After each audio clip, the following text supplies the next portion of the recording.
KI 105,4 FM Pro 2 Singaraja, teman terbaik kamu. Teman Pro 2 masih di obrolan sepada, masih bersama Putra Saputri, dan kita masih bersama Bapak Nyoman Budha Asmara Putra MIKOM, seorang dosen prodi penerangan agama Hindu dari Stah Negeri Empu Putran Singaraja. Masih membahas soal bijak beragama di era digital seperti sekarang. Jangan asal share dan jangan asal nyinyir. Nah, di media sosial Kak Budha ya, kan banyak juga yang merasa punya otoritas agama. Jadi sampai-sampai suka menghakimi orang lain, apalagi kalau berkomentar seperti itu ya. Gimana sih menurut Kak Budha sendiri terkait dengan fenomena ini? Terima kasih Kak Ita. Jadi karena begitu pesatnya perkembangan teknologi komunikasi, banyak platform media digital, jadi banyak sekali yang merasa ya, dalam tanda kutip ini merasa memiliki otoritas untuk menyampaikan ajaran agama. Ya, padahal di Indonesia kita ada Kementerian Agama Republik Indonesia. Ya, kebetulan dulu saya sempat bekerja di Jakarta, di pusat Kementerian Agama Republik Indonesia di Jalan Mh. Tamrin.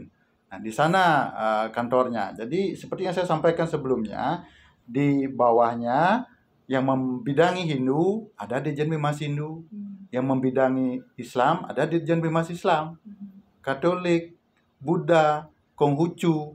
Nah, itu 5 agama yang diakui di Indonesia ini. Jadi itulah yang memiliki otoritas sebenarnya. Ya, itu yang memiliki otoritas. Di Singaraja ada kantor Kementerian Agama Kabupaten Buleleng dengan banyak penyuluh baik itu PNS maupun non PNS. Jadi di sana juga memiliki media sosial penyuluh agama itu ada namanya Nirwisita Gantari. Ya, baik itu di Facebook, Instagram, TikTok. Nah, saya mengikuti itu supaya saya mendapatkan postingan-postingan agama yang memang sesuai, yang berisi sumber dari pihak yang kompeten. Jadi kalau mendapatkan informasi atau ajaran agama dari pihak-pihak lain di luar otoritas Kementerian Agama itu patut dipertanyakan. Apa maksudnya ini?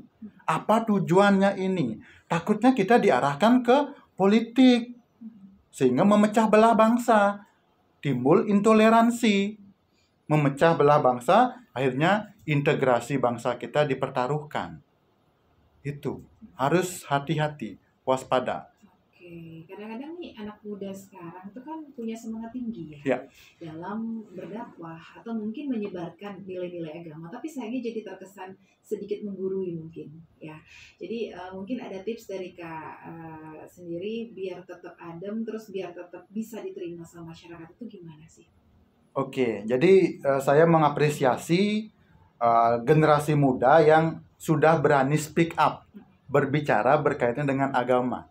Nah, saya kemarin di desa ada yang menanyakan saya, ya, kenal nggak sama Nitya? Ya, kenal Pak. Itu mahasiswa kami di Stah Empu Putran Singaraja. Saya sangat tertarik dengan cara pembawaan Dharma Wacana Nitya. Dia anak muda. Nah, jadi pendharma wacana dari generasi muda ini, Gen Z, generasi milenial, sangat disenangi oleh masyarakat. Karena mungkin dulu yang mampu membawakan ajaran Dharma itu generasi yang sudah, mohon maaf, yang tua. Sekarang ada terobosan generasi muda mampu yang belajar di Stah Negeri Empu Putran Singaraja. Ada Kori, ada Gunawan dulu, banyak dari prodi penerangan agama Hindu dan juga dari prodi filsafat, prodi ilmu komunikasi Hindu. Nah, bagaimana strateginya supaya tidak menggurui? Dalam narasi itu, membuat naskah Dharma Wacana itu kan ada strukturnya. Ya, ada pembukaan, kemudian ada mengisi fenomena-fenomena dewasa ini, kemudian ada isi, ada penutup. Nah, pastikan naskahnya itu kita mengajak untuk memahami lebih dalam. Jangan harus ini, harus itu, jangan seperti itu. Mari kita lebih dalam memahami tentang ajaran Tatuam Asi, misalnya ajaran Trikaya Parisuda. Jadi masyarakat kan sudah paham sebenarnya, tetapi kita ajak untuk lebih memahami. Jadi kan tidak ada kesan menggurui. Itu caranya. Jadi narasinya, deskripsi kata kalimat dalam naskah itu tidak menggurui. Kemudian pada saat mendharma wacanakan memang itu yang disampaikan dan dikreasi sedikit supaya lebih menarik, mungkin ada unsur humornya dan sebagainya. Jadi pastikan mengajak, bukan harus ini harus itu. Kita kan tidak ada harus-harus. Ya, kita fleksibel. Tapi ada tingkatan-tingkatannya. Mungkin tingkatan misalnya yatnya ada kanista, madya, utama, dan dibagi lagi. Jadi tidak harus ini, harus itu. Kan terkesan menggurui gitu. Baik, jadi kalau di penerangan agama Hindu sendiri nih, Kak Budha kan sebagai dosen di sana ya. Menurut Kak Budha sendiri, dunia digital seperti sekarang ini apakah bisa menjadi ladang yang baik untuk penyuluhan agama, khususnya agama Hindu? Sangat bisa, ya, sangat bisa. Kenapa? Masyarakat banyak mengakses media, terutama TikTok ini. Ya, TikTok banyak sekali. Jadi saya 2 kali viral di TikTok. Ya, saya 2 kali viral di TikTok. Banyak mahasiswa yang komen dan sebagainya. Jadi ini ladang yang sangat basah, bisa dikatakan seperti itu. Generasi muda bisa melatih kemampuannya untuk berdharma wacana, berbagi ajaran dharma. Ini kan ada monetisasi, ya, di TikTok, di Facebook dan sebagainya itu. Jadi itu bisa untuk mengasah kemampuan dan juga bisa menghasilkan pundi-pundi. Nah, Nitya itu berdasarkan media sosial lah dia diundang. Iya, dia dikenal lalu diundang. Oh, saya tertarik dengan pendharma wacana ini. Ada Gunawan, alumni penerang agama Hindu. Ada Theo Pakusadewo yang dari Jawa. Sekarang sudah kembali ke Jawa dan menjadi penyuluh agama Hindu dan guru agama Hindu yang sangat handal di Banyuwangi, seperti itu. Sangat bisa generasi muda Hindu untuk memanfaatkan media digital ini untuk membranding diri dan bisa menghasilkan pundi-pundi. Oke, kira-kira apa yang harus dimiliki seorang anak muda supaya bisa menjadi agen penerangan agama yang memang positif dan tidak malah memperkeruh suasana? Oke, pertama kan kita harus memiliki srada dan bakti yang baik. Ya, srada dan bakti yang baik itu kita di lingkungan keluarga tentunya sudah diajarkan. Ya, di lingkungan keluarga sudah diajarkan. Kemudian ke jenjang pendidikan, baik itu dari PAUD, TK, SD, SMP, di perguruan tinggi, itu juga sudah diberikan. Nah, sekarang tinggal diimplementasikan. Ditambah kita sudah membaca berbagai referensi, berdialog. Nah, itu attitude itu yang penting. Karena apa? Pendharma wacana itu akan dilihat juga siapa orangnya. Ya, apa yang dia sampaikan. Meskipun ada yang mengatakan jangan lihat siapa orangnya, tetapi apa yang dia sampaikan.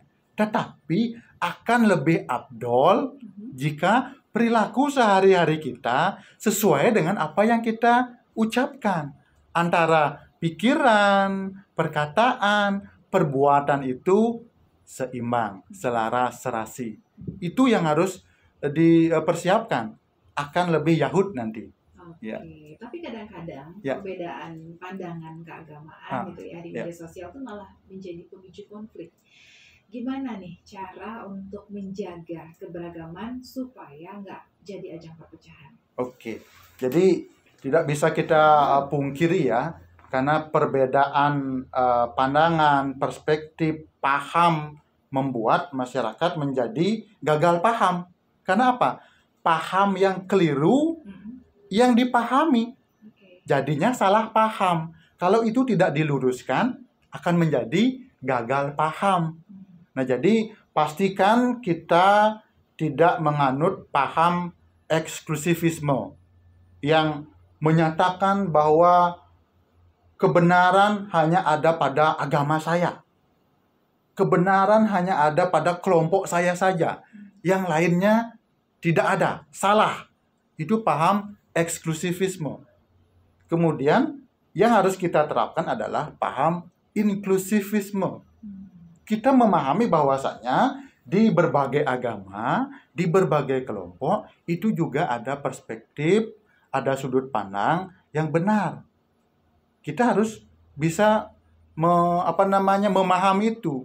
Tidak kita saja yang paling benar, yang lainnya salah, yang lainnya keliru. Seperti itu.